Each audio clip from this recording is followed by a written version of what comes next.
Hi friends, welcome back to my channel. నా videos చూస్తున్న ప్రతి ఒక్కరికి చాలా చాలా థ్యాంక్స్ అండి. నేను ఈ వీడియోలో తులసి మొక్క గురించి కొంత ఇన్ఫర్మేషన్ అయితే మీతో షేర్ చేస్తానండి. దానికోసం వీడియో తీశాననమాట.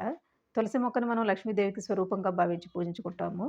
మరొకటి ఏంటి అంటే తులసి చెట్టు ఇంట్లో ఉండడం వల్ల రోగనిరోధక శక్తి కూడా పెరుగుతుందండి.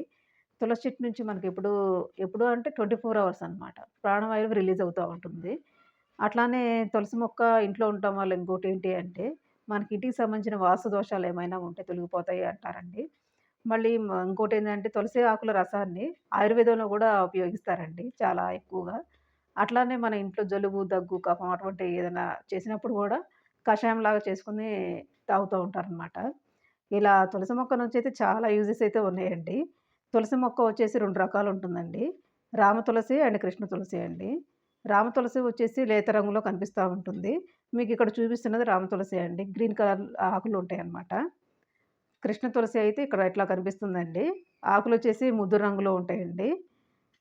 ఆకులు చూస్తుంటేనే వేరియేషన్ మీకు అర్థమవుతా ఉంటుంది.